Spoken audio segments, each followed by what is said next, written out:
Dear viewer, I'm confused. Someone presented me with a puzzling riddle that I couldn't solve. Can you help me crack this bad boy? The riddle is a real head-scratcher, a perplexing story about a group of people riding on a bus. The bus breaks down, smack dab in the middle of a vast desert. The passengers keep walking for days and days, lost in the desert like a bunch of wandering tumbleweeds.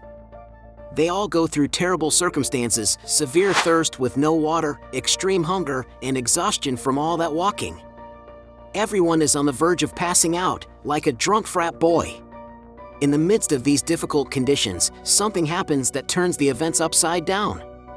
They're all surprised by a person riding a camel who comes across the group and discovers their problem. Everyone is filled with hope and joy that he'll save them from certain death. But they're shocked by a problem. They're 2 weeks away walking from the nearest city, and the camel the rescuer has can only carry one additional person to ride behind him. He has to choose just one person to take with him. The group starts objecting and questioning who's most deserving of being saved. The rich oil tycoon or the minimum wage worker? The politician or the couch potato? The rocket scientist or the guy who plays video games all day? The pageant queen or the tomboy? The healthy CrossFit fanatic or the sick couch potato? There's a great confrontation within the group. Who's most deserving of being saved? The choice was tougher than choosing between Coke and Pepsi. But just as they're debating, they suddenly hear a loud, resounding scream. They're all shocked to discover that one of the people in the group, feeling he wouldn't be chosen, has killed the only hope of one person from the group surviving. He's gone and killed the camel. This guy has made all the parties losers. One person could have ridden the camel and covered the vast desert expanses and lived. But now no one will ride the camel, because there ain't no camel left. This makes me ask the perplexing question, why would someone act this way? How can he make a decision that not only harms the people around him but also harms himself as well? It's crazier than a Trump tweet. This story isn't just found in fiction, no siree. We have experiences in psychology, especially in behavioral economics, a part of economics responsible for studying our behavior when it comes to money. There's a famous game called the Ultimatum Game. In this game, they bring two people, one is told, "We'll give you $10, but you gotta give a portion of it to the person next to you according to your preference." But there's a catch: if the other person doesn't accept the offer you make, neither of you gets any money. Most of the time, what happens is the person with the $10 takes the larger share for themselves and gives a small portion to the other person. And according to the capitalist standards in our society, the other person is supposed to accept, because at least he's getting something, and if he rejects, they both get nothing. Like my grandma always said, a dollar is a dollar, even if it's just a quarter. But what's interesting is that in about 20% of cases, the other person rejects. No. And this makes you think, why would someone reject?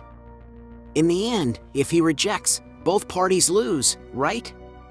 And this is something that really puzzles the scientists. Why do people actually take this stance? A stance that makes not just the other parties lose, but themselves as well. They make decisions that cause all parties to lose. But at least with an experiment like this, the explanation is that usually these people do it to punish the person who took the larger share and didn't divide it fairly, like a mama bear protecting her cubs. So we can consider this experiment not too strange, because usually people like to punish someone who acts unfairly, like when my neighbor mows his lawn at 6 a.m. on a Sunday. But the stranger and truly puzzling experiment is the one I'm about to tell you about now. There's a doctor named Paul Bloom, who specializes in psychology, and most of his experiments are done on children.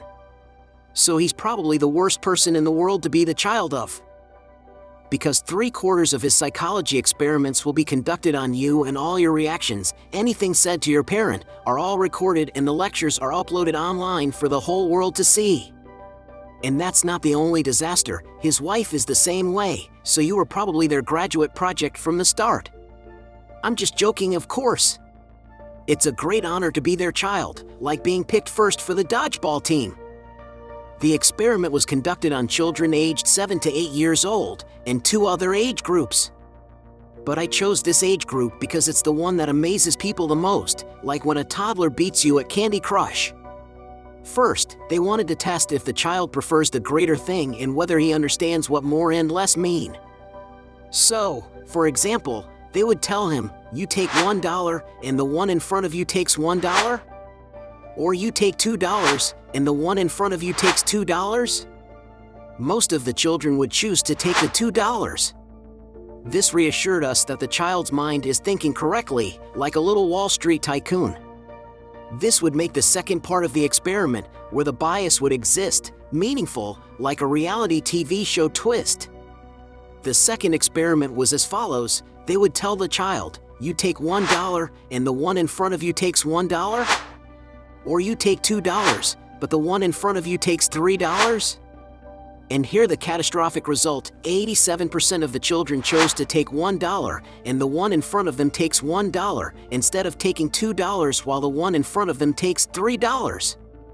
It's crazier than a toddler refusing to eat their veggies. Notice that in the second case, both parties were winning. The child would take 2 instead of 1 and the other person would take 3 instead of 1. But here they felt that, no, I can't let the person in front of me get more than me.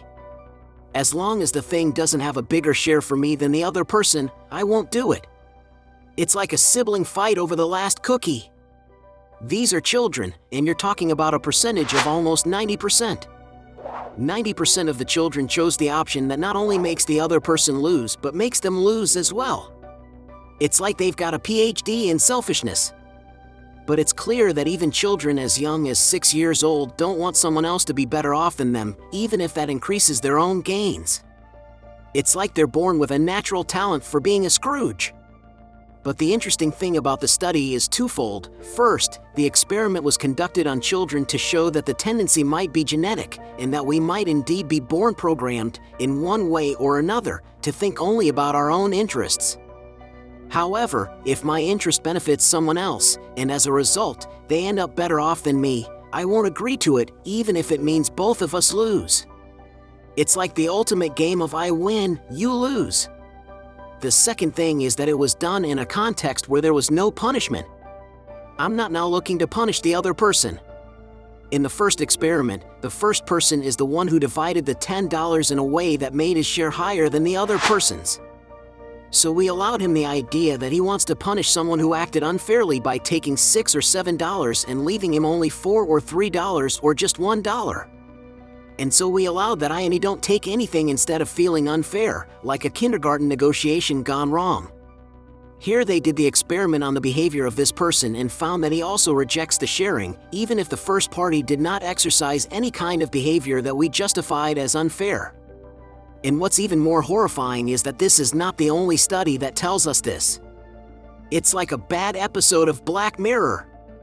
A 2009 study found that children are not upset when they get more than other people, but they get upset when other people get more than them. It's like they were born with a built-in keep up with the Joneses mentality. And a 2012 study found that children are willing to throw the rest in the trash rather than have it go to the other party. It's like they're trained to be the ultimate dumpster divers. And if you think this has to do with civilization more, maybe this was done in America, a highly capitalist society, and the children may be thinking like their parents and mothers. But in reality, this has been done in many civilizations, and the results are almost the same. It's a universal phenomenon, like the popularity of reality TV.